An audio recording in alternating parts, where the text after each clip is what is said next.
Thank you to everyone who donated during the CIUT Fall Membership Drive. With your amazing support, we not only reached but surpassed our $60,000 goal. Our new goal is to reach $75,000 by December 31st, so keep them coming. All those who have donated or honored their pledge by December 31st will get entered into a draw to win a trip to Reykjavik, Iceland with accommodations. To make a donation, go to www.ciut.fm. And once again, thanks for supporting the sound of your city.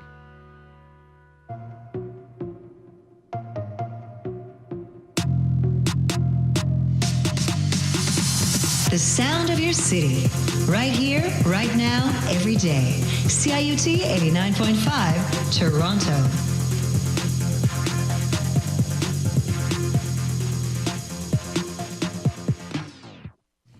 Hey, good evening and welcome to HOWL. This is your host for the hour, Nancy Jane Bullis in the chair tonight, fresh off our fundraising show. Valentino Ascenza and I shared the hosting duties last week and had a lot of fun with our guests, and want to thank everyone who supported HOWL and CIUT during that time. And if you want to donate still, there's still time to do that. And you can check it out at www.ciut.fm.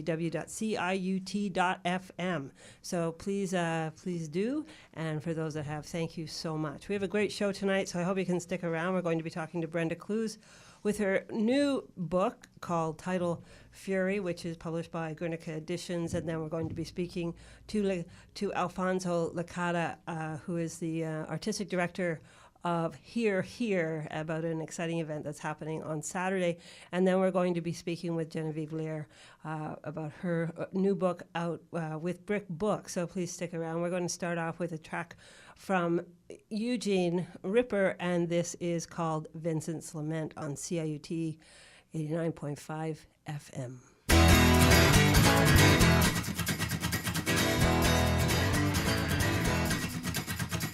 Go Van Gogh, you got inspiration. Don't stop now, it's your impression. 100 years, no recognition. Without your brother, impossible mission. You're all alone, so go, yeah, go Van Gogh. I am that man with a brush in my hand, and them wheat fields and thunder clouds, parasols gone underground. Inevitably you won't remember me until I'm dead beyond the scene. Even then most probably you'll mispronounce my name. Go Van Gogh, it's concentration. Well, in your room, your imagination. I soothe my mind with your expressions. Well, don't look back, it's deep depression. You're all alone, so go, yeah, go Van Gogh. I'm walking through Paris in the pouring rain. I got a demolition time bomb in my brain. Well, I check myself in the psycho ward. With psychedelic vision gonna color my world. Gonna color my world. Well, I am that man with a brush in my hand, and them wheat fields and thunder clouds, parasols gone underground. Inevitably you won't remember me until I'm dead beyond the scene. Even then most probably you'll mispronounce my name. Go Van Gogh. Go Van Gogh. Go Van Gogh. Go Van Gogh.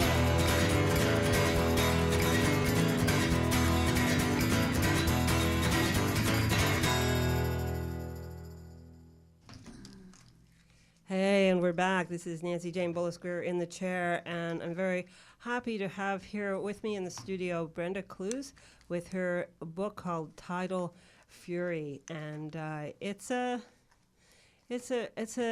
intense book. It's, I guess, strands of narrative written, I guess, in a short period of time.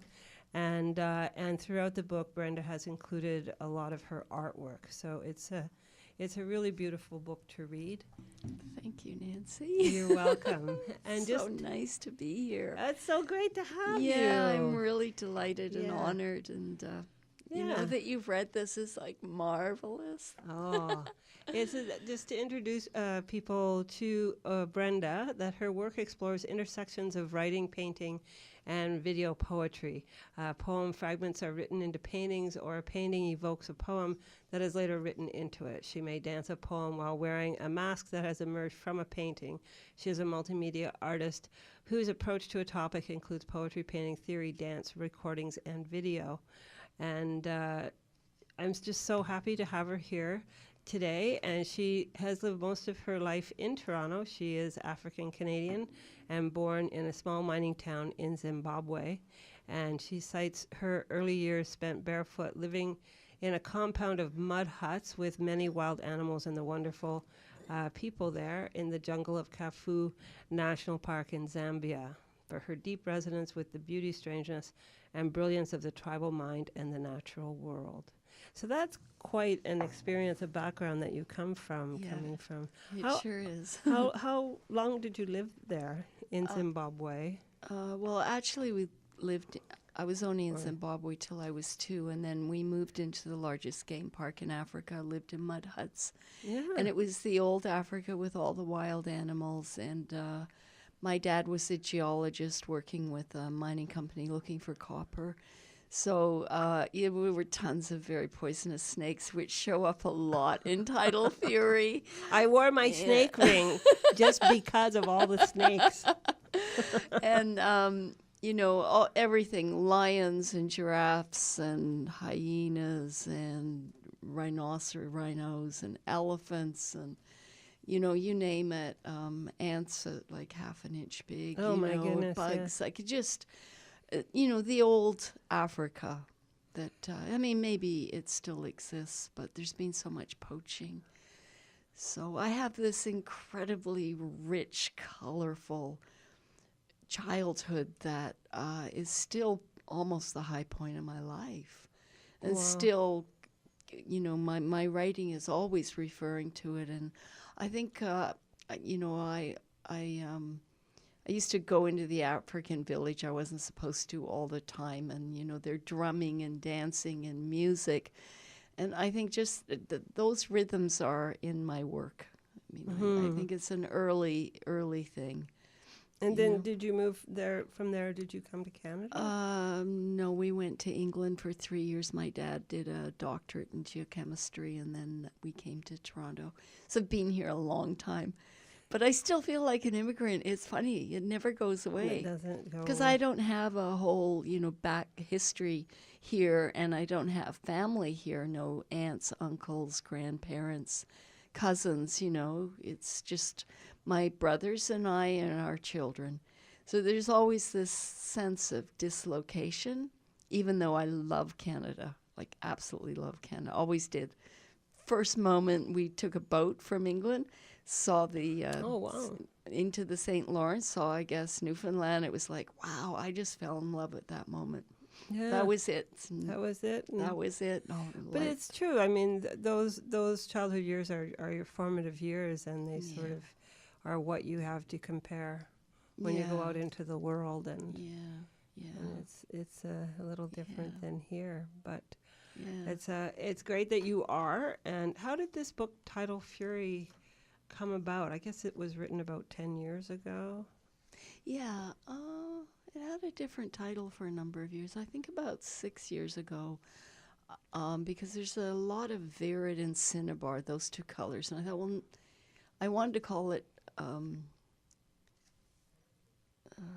I think Virid and Cinnabar, Tidal Fury or something. That's red and green and red. Yeah, they are. And so, but I had a title for about 6 years. What was it? I can't remember. Pomegranate and green something.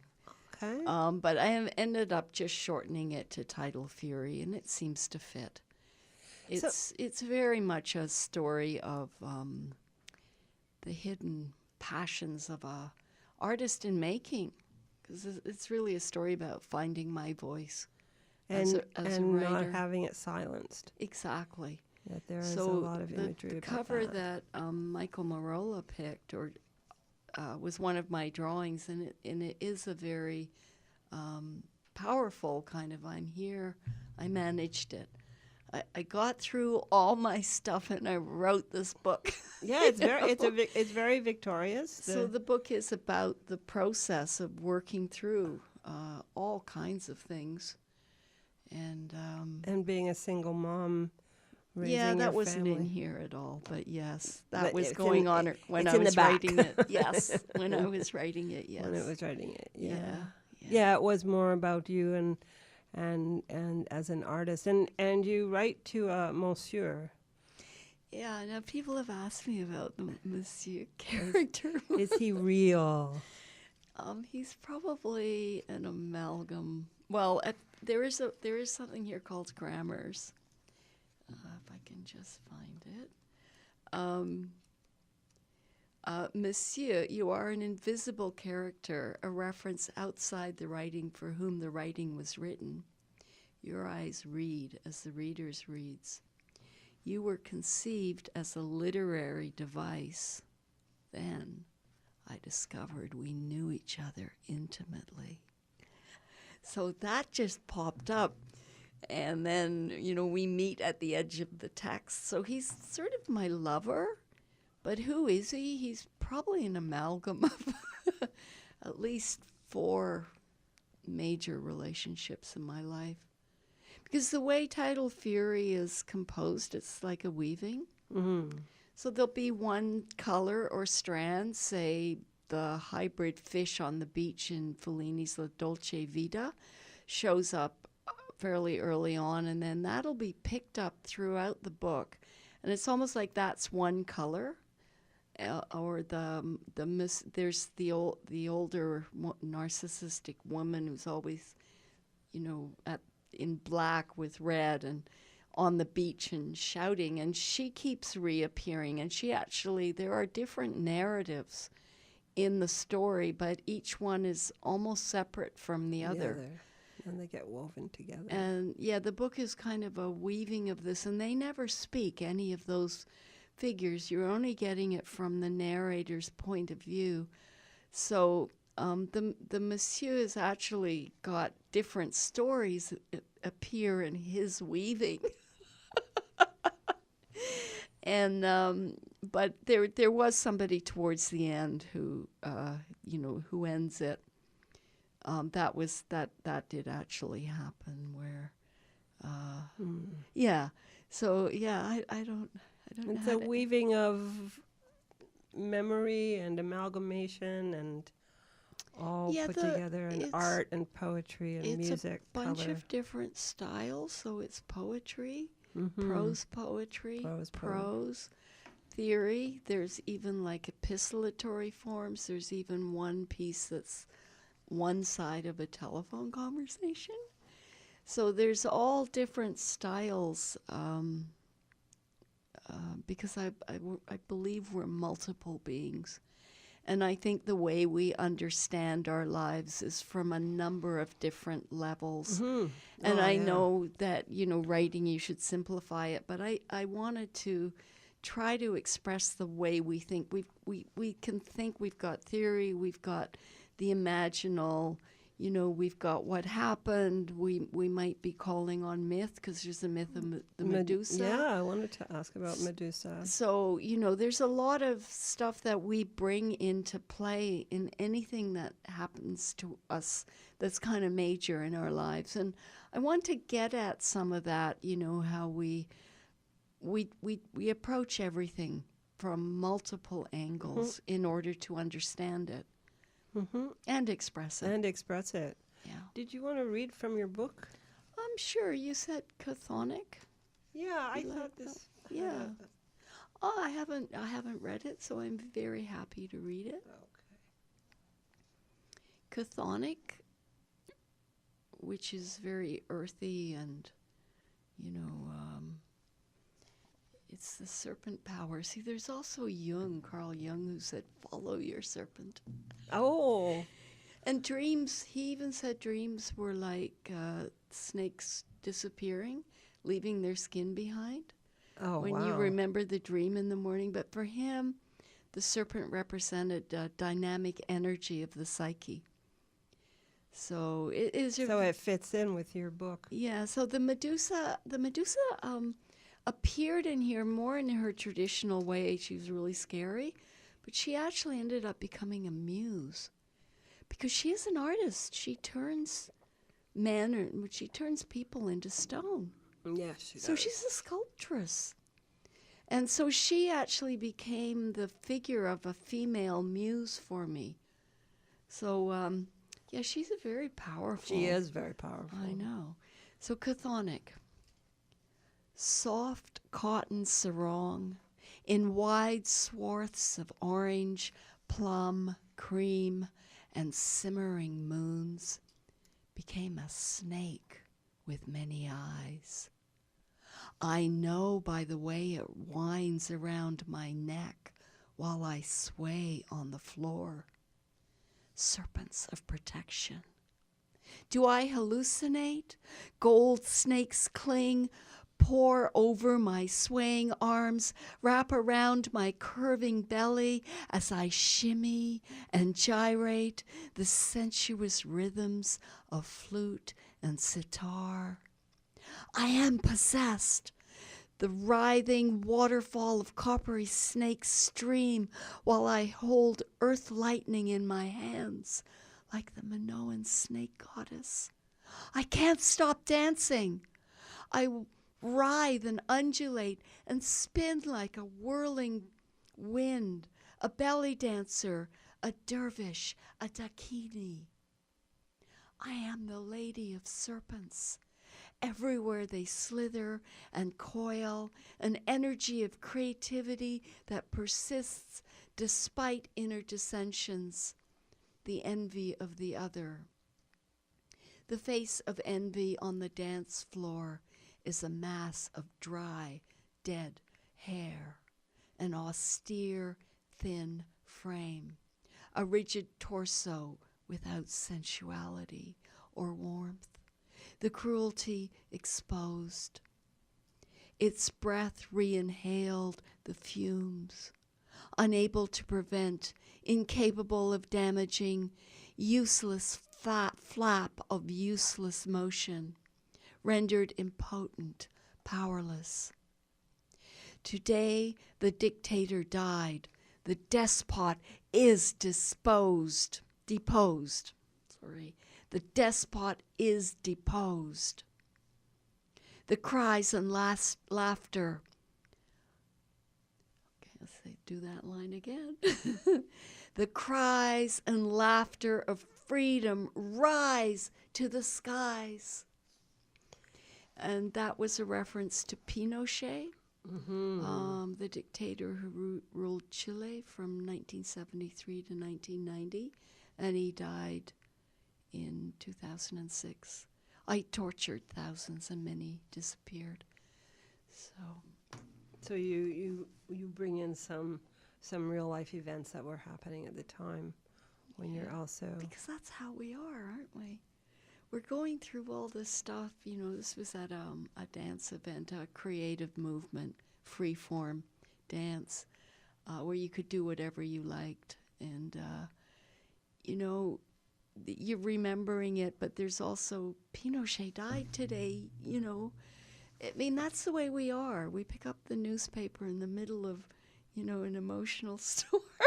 That's true. And then, we have a lot of things. The poetry of our lives going on at the same time. The whatever it is within us, the spirit that's able to articulate and move between all these different experiences and thoughts is the poetry we all have. We all have a poetry that, you know, unifies us in a way in our multiplicity that enables us to have this incredible experience on the dance floor, you know, where I felt inhabited by a goddess for a moment, and pick up the newspaper and see, you know, this dictator, you know, it's the poetry in us that, for me, enables us to cohere all that and to respect all of it at the same time. Mm-hmm. That we're able to digest it or absorb it on different levels. Yeah. because poetry doesn't work on a straight ahead literary. It has all sorts of other things going on with the symbolism and the music and the rhythm and We could say we're composed of poetries in the plural. poetries, which makes sense when you're using different forms and you have the different narratives going through. Yeah. the Which it book. must also be like for you with the show, because every week you have a different poetry come in. Yeah, every other week. Yeah. Or every other week, Yeah. I mean. And today you've got 2 different poetries, books that are whole worlds within themselves as well, yeah. Yeah. Yeah. Would you like to read one more? One of the signature pieces is On the Beach. Right It's there. always the one I pick to introduce, and then it's been in a couple of articles on the book as well. On the beach, polished pebbles, smooth glass baubles, tangles of fishing wire, waterlogged boots, seaweed, translucent shells chipped, mollusks and sea urchins, dead, cadaverous detritus, swollen along the glimmering band of sand. I see her on sea walks. In her long black skirt, she gazes out to sea, grief on her face wet from the spray of the rocks she stands on, and something indefinable lit from within, but subtle, like sunlight spilling out of her eyes. But the coast is empty. I'm not sure who I am. Me, her, or you, or a transfigured god, a Medusa lady, the curls in my hair tightly coiled in the sea spray, an image maker. Blue dancers leap and fall, disappearing bubbles of sea foam. You are the edge of the waves that tip over, when the peak cannot hold itself aloft and falls like a dancer letting go of taut tension and plunging. Or perhaps it is words that fall into froth. We stand on the shore of oceans that encompass the earth. Let me bathe in your words, salt rinsing raw passion. Let our vision be infinite as the skyline. Am I in love with you, and who? My unbidden holy muse. Thank you. You're listening to Brenda Clues read from her beautiful book called Tidal Fury, and there's a lot happening in here, and there's a lot of artwork and a lot of really good poetry, and it's really great to have you on the show. Oh, it's really great to be here, Nancy. I'm just love your show, and Yeah, I'm just absolutely delighted. You read everything. Everybody who comes on here, you've read their work. You've thought about it. I'm very lucky. And, yeah. I'm just so happy to be here. And everything you've said about the book is amazing, so thank you. Thank you. You're welcome, and thank you so much for coming out. Do you have any book launch coming up, or? Yes, the book launch is a week Sunday. It's December 4th. December already, wow. Yeah. Tidal Fury will be launched along with 7 other brilliant books of poetry, prose, and essay at the supermarket In Kensington Market. on Augusta in Kensington Avenue from 3:30 to 6 p.m. So it's an afternoon. There'll be some refreshments served, and it's going to be an incredible launch. Yeah. George Eliot Clark is launching a major work, Canticles, and Luciano Jacobelli is launching his book. So it's going to be amazing. Well, good for you. Have a great time, and good luck Yeah. with this book. Thank you so much, Nancy. You're very welcome. We've been speaking with Brenda Clues on CIUT 89.5 FM. This is HOWL. This is Nancy Jane Bullis-Greer in the chair tonight, and next week Valentino Asenza will be back, and I'll be back in 2. But right now, I believe that we have Alfonso Licata on the phone. Hi, Alfonso.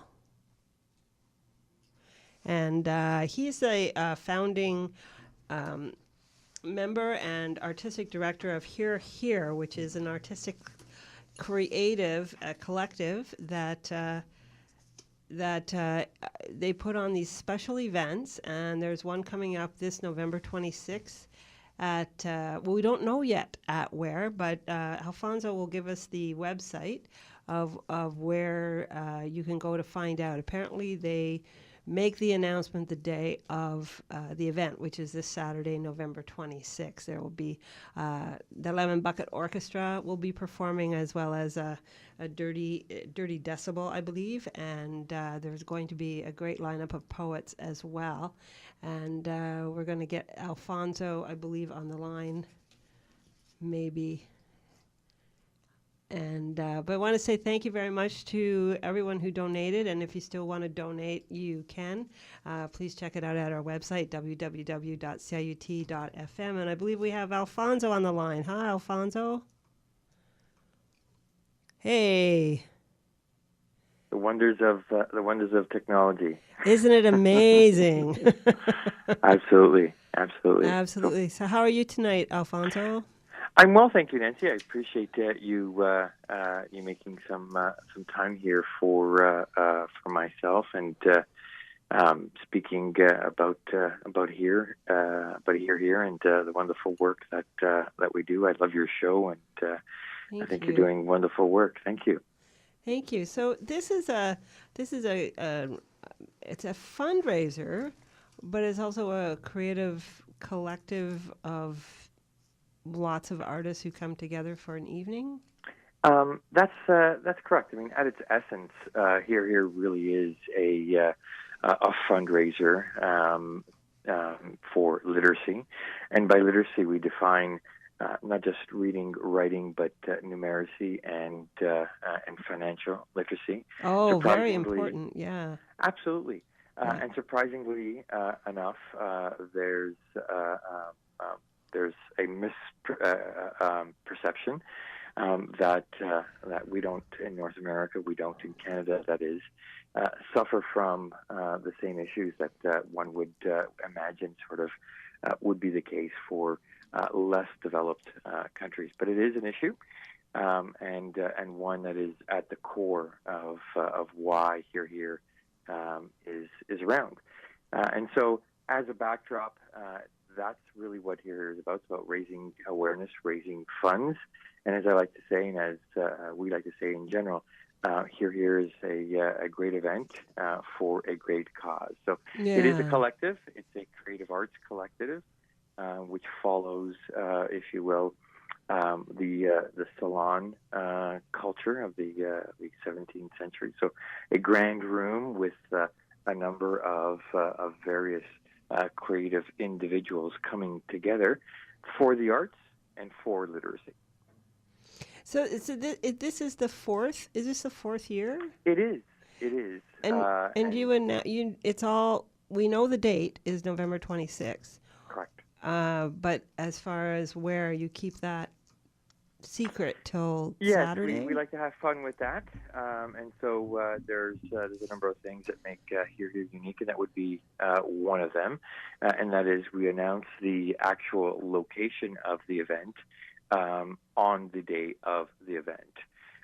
So if you follow Here, if you're a member of our Facebook page, if you're a member of or if you're aware of Here and you've been to our website, over a period of about 8 weeks from the moment that we announce our next event, we have a map of the city of Toronto, which zooms in week after week. So if you can imagine a large sort of Google map with a large red radius that zeroes in over an 8-week period, finally with the announcement on the 26th. So if you go to Here now, you'll get a general sense of where it is. It's probably within a 4 block radius of the actual location. So people have a sense that it's going to be in a certain part of the city. Well, we're not sending them exactly. So we're not sending them to a different sort of city or something of that nature. They have an absolute essence of where it is, and if you go there, I can safely say it's in the core of Toronto. And that's the other element, is that we part of our of what makes us unique as well is we use atypical, or rather unique spaces. So we never hold the same event. Rather, we never hold an event in the same place twice. And it's not a typical event space. It is actually a commercial office tower or a retail space. So, for instance, last year, we held our event on the 18th floor of the TD Canada Trust, so the 18th floor of an office tower. Yeah. Absolutely. So we like to place, if you will, sort of with contrasts and juxtapositions and space in general. Wow. Where else have you held it? So last year we held it at the TD Canada Trust. We've held it at Metro Conventions Metro Hall. 2 years ago we held it on the top floor of One Adelaide Place. So they're generally office spaces, commercial office spaces, or retail spaces. What I can tell you about this one, which is quite interesting and unique, without revealing too much, is that the space was actually built as a bunker. Believe it or not, during a real bunker. From the last Cold War. Really? Yep, so absolutely. So we've got the landlord was gracious enough to make it available to us. It's never been used before as an event space. It probably never will again. So we're really excited as the space, if you will, starts to transform. It has been transforming, leading up to the space into what will be here. It will be, if you will, if you can imagine, a very stark space gets converted to have live musicians and live poetry readers. We're going to have a wonderful group of readers. Everybody from, well, not everybody, but we have Laura Bazabian, Rocco DiGiacomo, Richard Glenn Lett, Andrea Thompson. We have a wonderful live band, Lemon Bucket Orchestra, and then we have a number of other musicians that weave through the evening. Starts at 7:30, or rather, doors open at 7:30, and goes till about 2 a.m. With, again, sort of all these interwoven creative arts. We have, if you're familiar with clay and paper, geniuses at clay and paper are coming to do a live Punch and Judy. And so it's again, sort of a number of creative individuals, various creative arts, everything from poetry to live music to visual arts and theater, coming for this one evening and this wonderful cause. So how much are tickets? So tickets are $35. If you hope to come to the entire event, we break it, if you will, from 7:30 to 11. We have it, if you will, the core of the event, the poetry reading and the live band. From 11 to 2, it becomes a dance party, and those tickets are $20. So $35 if you expect to come to the entire event. If you're hoping to just dance and enter into this unique space and see the lovely art that's on display, that's $20. Very cool. And what's the website where people can go to find out more? And it is here.org. So HEAR-HERE.org.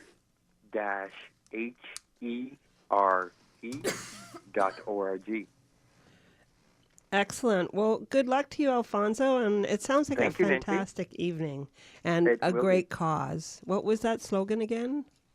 It's a great evening for a great cause. There we go. A great evening for a great cause. Yeah. Literacy. Yeah, we need to support that for sure. So thank you very much, Alfonso, and all the best for Saturday. Thank you, Nancy. Take care. Cheers. Bye-bye. Bye.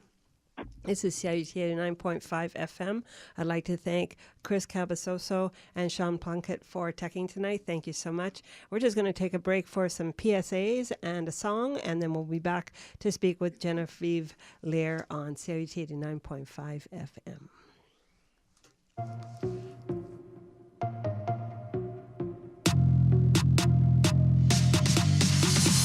The sound of your city. Right here, right now, every day. CIUT 89.5, Toronto.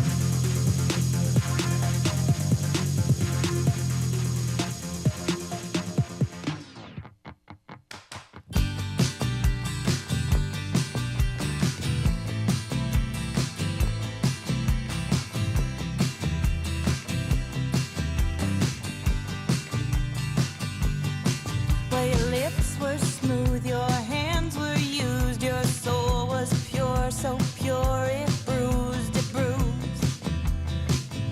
so pure it bruised. And when we talk at night, and you said your feelings, they gave you fright, so instead you chose Mr. Right. And I sang, honey, honey, honey, why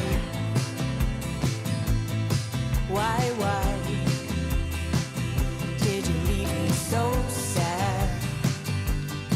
You had 1 foot in the middle and 2 feet out the door, leaving me feeling so unsure.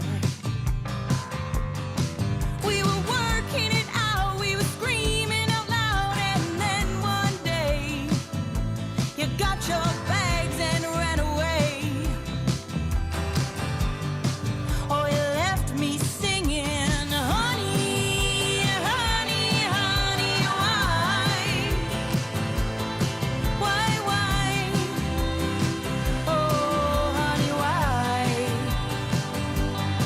Well, you had no answers. You'd look at me with those big blue eyes and smile so sweet, telling me to believe. And when you left, it was not clear whether you wanted to part or it was just fear, trying to manage the stories you told me with what was real. And I sang, honey, honey, honey, why did you leave me so sad? Oh, honey, honey, honey, why,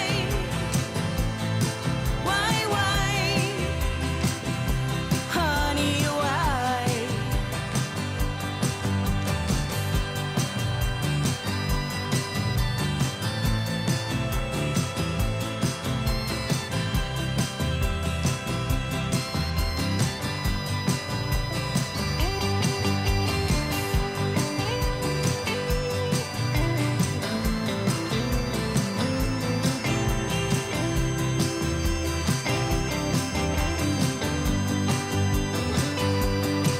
I realize now that I'm stronger than you, and to live in your world, well, it was not my truth, and I don't want no more.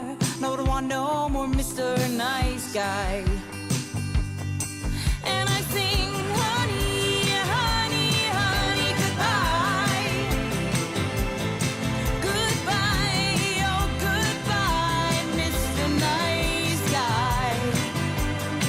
Oh, honey, honey, honey, goodbye. Goodbye, oh, goodbye, Mr. Nice Guy.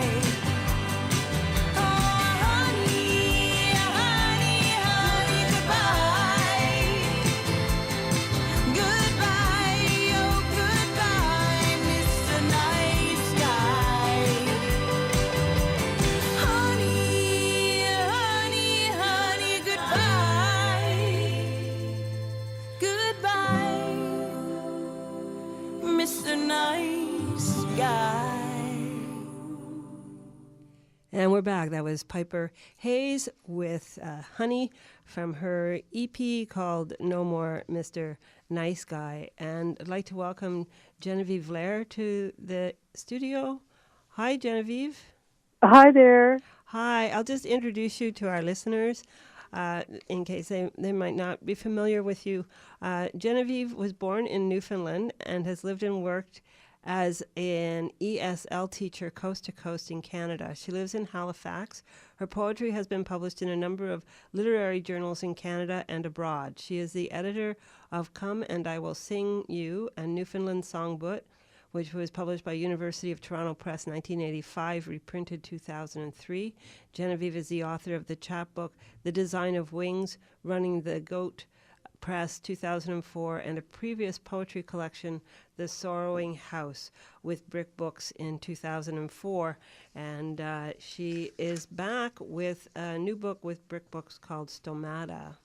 So thanks for being on the phone tonight from Halifax. Well, thank you for having me. I forgot it's an hour later here. Oh, I realized after I for some reason thought you were on the West Coast. So I thought it was, and then I thought, I put somebody it's later. So thank you for your patience for going on. For having me. It's probably like 20 to 12 there. It is. It is. Almost midnight. Almost midnight. So this book is called Stomata, and how did you come about publishing it with Brick Books? I know you published a previous book with them. Did you have to resubmit or? Yeah, it was the same process as with the previous book. They have a deadline, and which is sometime in April, I believe. And so essentially, I had a manuscript ready, and I submitted it, and it got selected. Lucky me. Mm-hmm. Lucky us. Thank you. Yeah. And of course, I had the opportunity to work with Don Mackay previously on some of my poetry, and he eventually became my editor with Brick Books. And how did that go? It was wonderful. Yeah, it was a great experience. The whole crew at Brick, they're absolutely wonderful to work with, and wonderful to their poets, and of course Kitty is amazing. Kitty Lewis, that you've been in touch with. Yeah, my general experience manager with Brick Books is very positive. Yeah, very helpful, Yeah. and the books are beautiful, and Yes, they are. They are. Has Stomata been launched? Just a week. Yeah, a week on last Saturday. So how did that go? It went really well. I invited 2 other Brick authors who I think have been on your show, Angeline Schellenberg. Yes. And Nora Gould. She's going to be on in December. Okay, so we were all together reading in Guelph, and then we came together. They joined me in Halifax. Nice. And they were part of my book launch, as was another good friend and poet, Margot Wheaton, who just published her first collection with McGill Queen. Oh, congratulations to her. Yeah, so we had a party, really. Music, food, and enough wine. Ah, hey, what's a party without wine? That's right. That's right. So how did this book come about? It seems to have different parts to it, and I guess some of it more personal, and then some of it more, I guess, history-based or more research with the Micmacs. Yeah, well, it's there's quite a few themes running through the book, and yes, the last one you mentioned with the Mi'kmaq, that was the Mi'kmaq. Yeah, that was the residential school poem I think you're talking about, called Residential. Yes. Yes, that came out of a story that was told to me as one night in a sweat lodge. What's a with, sweat lodge? Oh, a sweat lodge is a ceremonial lodge where you go for prayer and healing and so on. And there's different aspects to the lodge, but essentially there's the hot rocks, or the rocks are brought in from the sacred fire, and water is poured on, and then it gets pretty hot in there, and there's several rounds. It's like a Maybe 3 sauna? or 4 different rounds. But anyway, so yes, I was told a story by one of the elders, and kind of a skeleton of a story about a boy who ran away from residential school here in Nova Scotia at the Shubenacadie Indian Residential School. And I didn't know very much about it at the time, so it was a very haunting story, and I just continued learning as much as I could, and in the meantime, the elder that had told me the story passed away, so I felt it was kind of in his memory that I also took it on to research as much as I could and put this poem together. It's important to have these stories told, I think. Yes, absolutely. Yeah. And yeah, sorry, go ahead. Well, I was going to say, as my book was being launched with the story that I wrote, there's other people doing their stories as well. There are. And so I find it interesting from coast to coast. These stories are now being told by a variety of people and artists and so on. And I think that's really vital and really important to the conversation as a country. Yeah, I had a writer on, I think, from Winnipeg, from Manitoba, who wrote about it. And also I'm going to be interviewing a writer from BC who's also been writing about it, and the residential schools, but also the treatment of Aboriginal women. Mm-hmm. And it's so getting all the different voices and from different parts of the country, I think is important to the awareness. Yeah, I totally agree. And you probably noticed I used quite a bit of the Mi'kmaq language in the poem, which was important for me because that's the first thing that they were forbidden to do, was to speak their own language. And I felt putting the language back in the poem was giving a certain voice to the poem through the young boy's experience.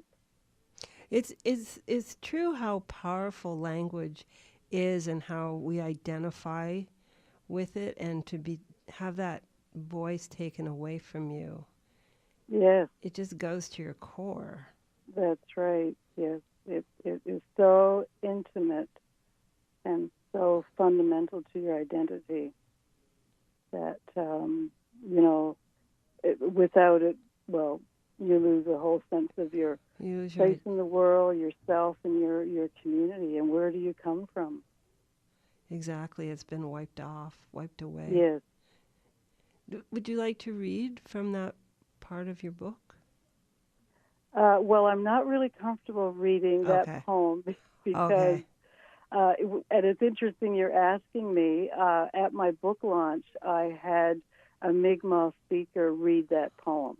Oh, that's great. And in fact, he started out, his name is Dr. Bernie Francis, and he's a Mi'kmaq speaker and a linguist. And I worked quite closely with him on the language, and I invited him to come and read the poem because I felt it would be more effective with the language if he did. But he started out he did a whole introduction by addressing us in Mi'kmaq. And so we felt as the students felt on their first day of school when they were addressed only in English. And that it was the reverse process. It was the reverse, and I hadn't expected it, but it was quite a powerful thing to experience. So How did it make you feel?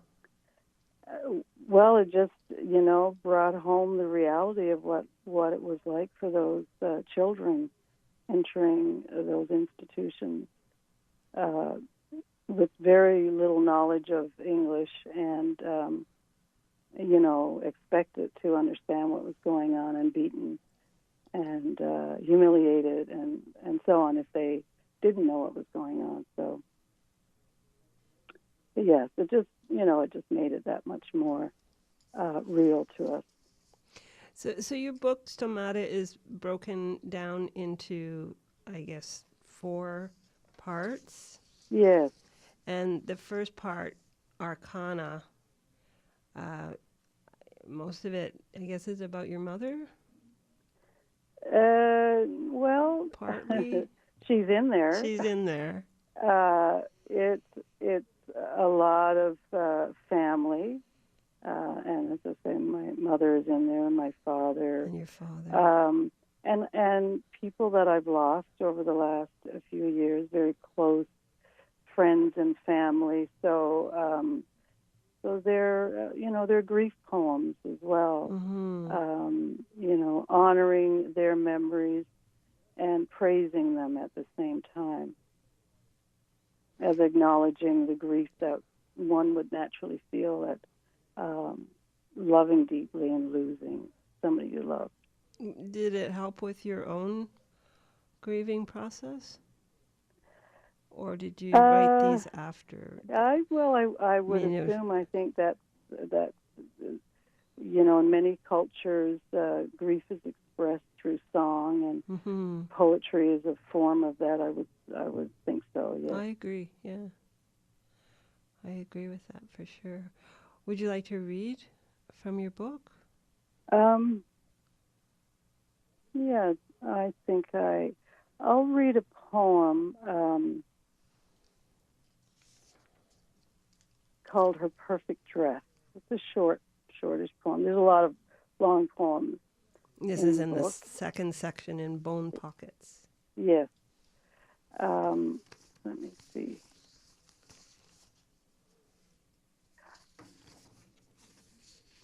Sorry. That's okay. Finding the... Okay. Yes, Her Perfect Dress. And this is in memory of my Aunt Kathleen, who passed away in 2006. And she was born... when she was growing up, she had she lost her hearing. And so she was deaf, and she didn't speak. And at that time in Newfoundland, there wasn't a school for the deaf.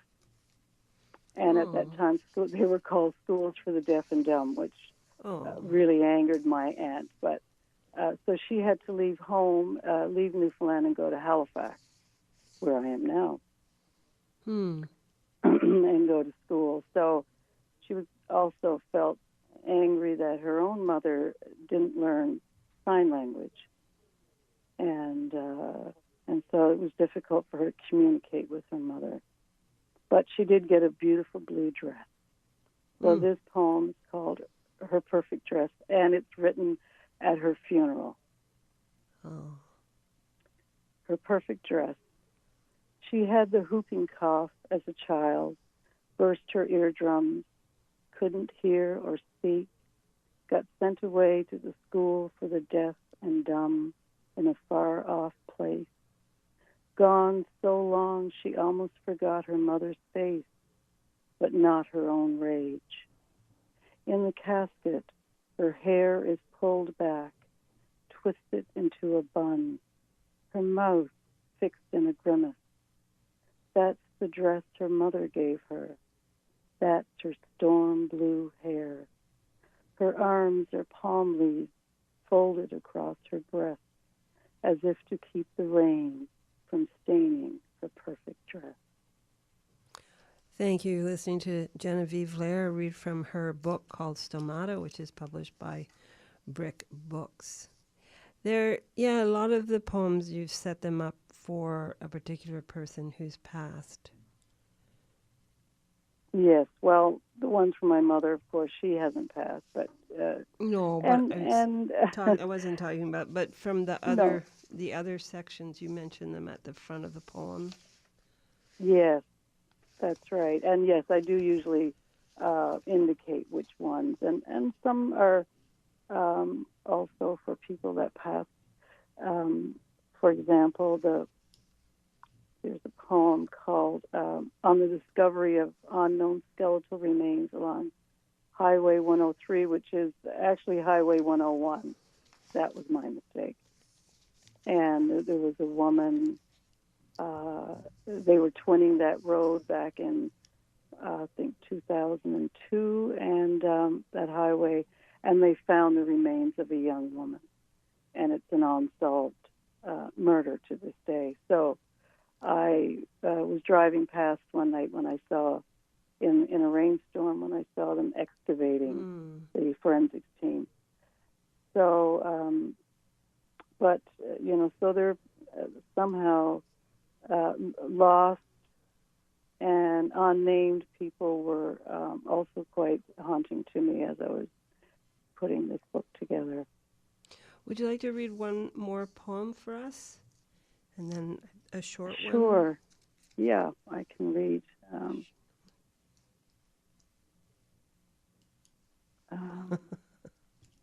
Okay. Well, maybe since I've set that poem up, I'll just read it.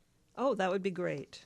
Yeah, and the woman's name that I did find out was Rachel Joy McQuarrie. She was, as I say, her murder was never solved. So I was happy to be able to put a name to this tragedy as well, to this person. On the discovery of unknown skeletal remains along Highway 101. The bones from a lost body can lie under moss for many years, turn to dust, accumulate the dropped feathers of birds migrating or coming home, can sing or make no sound, become roots. There are missionaries on the moon tilling the dust, birds huddled in darkness like broiled crows. Messages the heart sends out are wild and resonant. What if the hummingbird I haven't seen for several days comes back to perch on the thinly treetop, a small angel who speaks her name to the excavators, whispers in the ears of dogs, searching the bush for lost shoes. Thank you. You're listening to Genevieve Lehr read from her book Stomata, which is published by Brick Books. Genevieve, thank you so much. Well, thank you for having me on your show. You're very welcome, and good luck with your writing. Okay, it's a very thanks so much. powerful book. Thanks. Okay. Good night. Bye-bye. Bye. This is CIUT 89.5 FM, and I'd like to thank Chris Cabasoso and Sean Plunkett for talking tonight. Thank you so much. And please come back next week. Valentino Essenza will be in the chair. I'd like to thank Brenda Clues very much for coming out to the studio tonight, talking about her book, Tidal Fury, published by Guernica Editions, and also to Alfonso Licata. Check out Here this Saturday, November 26th. There's a event. They're going to disclose the location on Saturday. And just a fabulous thank you to everyone for listening. And if you're out on your bicycle, remember, lights on bikes. This is CIUT 89.5 FM, and we're going to close out with Dear Reverie from Jessica Speziale on CIUT 89.5 FM. Please stick around for great Canadian radio, Sex City. Cheers.